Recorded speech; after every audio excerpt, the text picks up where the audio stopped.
So Adam Pearce thinks he can just sit in his little general manager office and watch chaos unfold without consequences? You've got to be kidding me right now. While Paul Heyman is out here trying to protect what's left of Monday Night Raw's credibility, Pearce is basically handing out free passes to destroy the show's top talent. And before you tell me I'm overreacting, let me paint you the picture of what happened backstage at Raw that has the entire wrestling world questioning whether Adam Pearce is incompetent, corrupt, or just plain doesn't care about the safety of his roster. Paul Heyman, the wise man himself, stormed into Adam Pearce's office with the kind of intensity we haven't seen since his ECW days. And trust me, when Paul Heyman is angry, you know something seriously messed up has gone down. This wasn't your typical backstage segment where someone comes in to complain about a match decision. No. This was Heyman coming in hot, demanding answers about why Bron Breakker and Bronson Reed are being allowed to run roughshod over Monday Night Raw like it's their personal playground. Let's break down what led to this explosive confrontation because the context here is absolutely crucial. For weeks now, Bron Breakker has been on an absolute tear,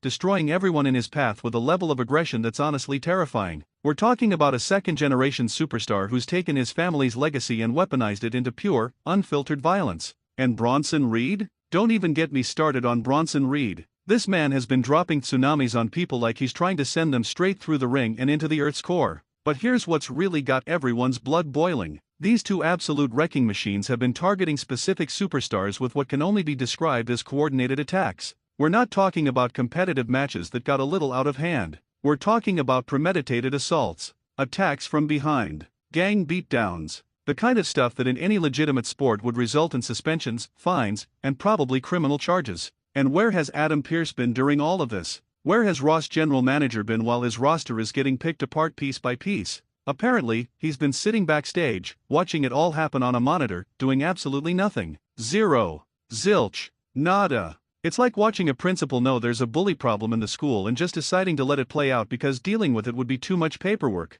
Paul Heyman saw this happening and did what any advocate would do. He marched straight into Pearce's office and demanded accountability. The footage of this confrontation is absolutely electric. Heyman's not just angry, he's methodically furious. He's laying out the case against Pearce's leadership with the precision of a prosecuting attorney. Every point he makes is backed up by documented incidents. Every accusation is supported by video evidence. This isn't Heyman being a typical manipulative advocate. This is Heyman being genuinely concerned about the state of Monday Night Raw. You're the general manager, Heyman said, getting right in Pearce's face. Your job is to maintain order. Your job is to protect the superstars on this roster. Your job is to ensure that Monday Night Raw operates with at least some semblance of rules and regulations. So tell me, Adam, what exactly have you been doing while Bron Breakker and Bronson Reed have been terrorizing this brand? Pearce's response? Weak. Absolutely pathetic. He starts talking about how these are tough competitors and how physicality is part of WWE. Are you serious right now?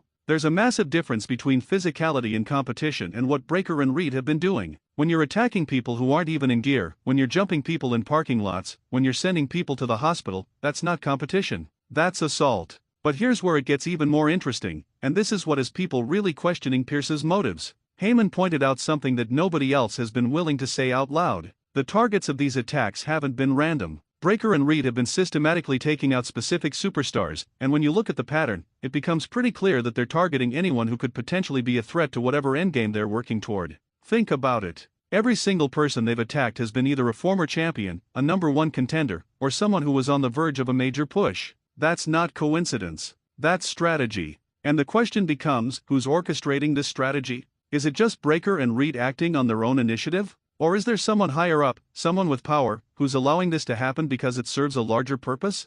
Heyman hinted at this during the confrontation. He asked Pearce point blank if he was receiving instructions from someone above him to let this play out. He asked if there was a reason why these particular superstars were being targeted. He asked if maybe, just maybe, there was a conspiracy at play to reshape the Monday Night Raw roster by eliminating certain threats. Pearce denied it, of course, but his denial was weak. His body language was all wrong. He was sweating, fidgeting, looking everywhere except at Heyman. And anyone who's watched Paul Heyman work for decades knows that he can read people like books. Heyman wasn't buying what Pearce was selling, and honestly, neither should we. The confrontation escalated from there. Heyman started bringing up specific incidents. He mentioned the time Breakker attacked someone during their entrance, before the match even started, and Pearce did nothing. He brought up the parking lot assault by Reed that sent someone to the hospital for 3 weeks, and Pearce's response was to book Reed in a match the very next week like nothing happened. He detailed a laundry list of violations, breaches of conduct, and outright criminal behavior that have all gone unpunished.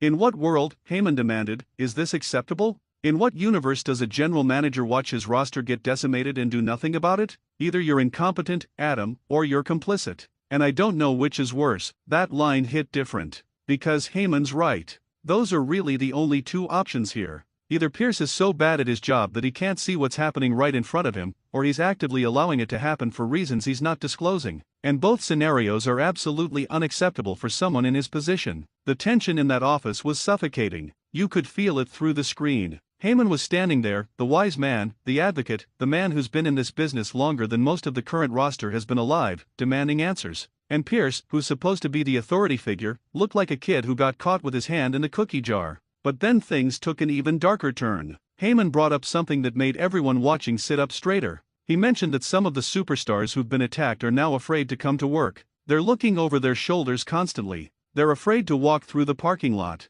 They're nervous in catering. The psychological warfare that Breakker and Reed have waged has created an atmosphere of fear backstage at Raw. And that's when Heyman dropped the bombshell. He told Pierce that if he doesn't handle this situation immediately, if he doesn't suspend Breakker and Reed and launch a full investigation into their actions, then Heyman himself would be taking matters into his own hands. Not physically, because Heyman's too smart for that. But Heyman has connections. Heyman has resources. Heyman has the ability to make phone calls to people in very high places. The implication was clear: if Pierce won't do his job, Heyman will go over his head. And that terrified Pierce. You could see it in his eyes. Because if Heyman starts making calls to Triple H, to Nick Khan, to people at the very top of WWE's corporate structure, Pierce's job is in jeopardy. Pierce tried to regain control of the conversation. He started talking about how he'd look into it and how he'd consider appropriate actions. But Heyman wasn't having it. Consider? Heyman shot back. You'll consider appropriate actions? Adam, people have been injured. Careers have been threatened. The integrity of Monday Night Raw is in question. This isn't something you consider. This is something you act on immediately. The confrontation ended with Heyman issuing an ultimatum. By the end of next week's Raw, either Breakker and Reed are suspended pending investigation, or Heyman's making those phone calls. And then Heyman delivered one final line that sent chills down everyone's spine: and Adam, when I make those calls, I won't just be talking about Braun and Bronson. I'll be talking about you too. That's a threat. That's Paul Heyman telling Adam Pearce that his job is on the line. And given Heyman's track record, given his relationships within WWE, that's not an empty threat. That's a promise. Now here's why this matters so much beyond just the immediate storyline. This confrontation exposes some really serious questions about how WWE's authority figures operate. For years, we've watched general managers make questionable decisions, but they're usually explained as being corrupt or biased. Pearce has always been portrayed as the neutral,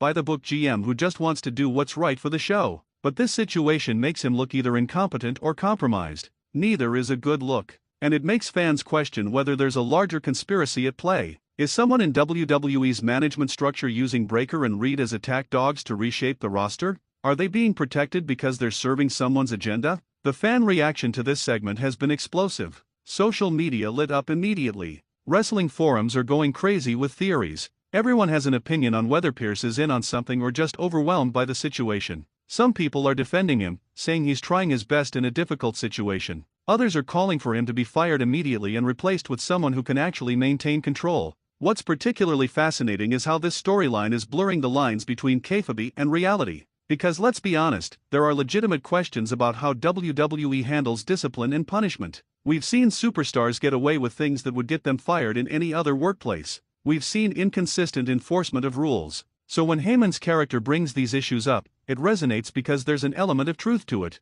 And that's brilliant storytelling. The best wrestling angles are the ones that make you question what's real and what's performance. When Heyman's standing there, red-faced and furious, demanding accountability from Pearce, you believe it. You believe that he's genuinely angry. You believe that there's something wrong with how Raw is being run. The implications for the roster are huge too. If Heyman's representing other superstars' concerns, which he implied during the confrontation, that means there's potentially a locker room revolt brewing. If the talent doesn't trust that management will protect them from Breakker and Reed's attacks, that creates a hostile work environment. In storyline terms, that could lead to mass walkouts, strikes, or superstars taking justice into their own hands. Imagine if a group of superstars, led by Heyman as their advocate, decided they'd had enough of Pearce's inaction and formed their own enforcement group. Imagine if they started policing Raw themselves, delivering vigilante justice to Breakker and Reed. That would be absolute chaos, and it would make for incredible television. But it would also force WWE to address some uncomfortable questions. How much chaos is too much? At what point does the anything goes nature of wrestling cross the line into something that even in a fictional universe is unacceptable? These are the questions that great storytelling forces us to confront.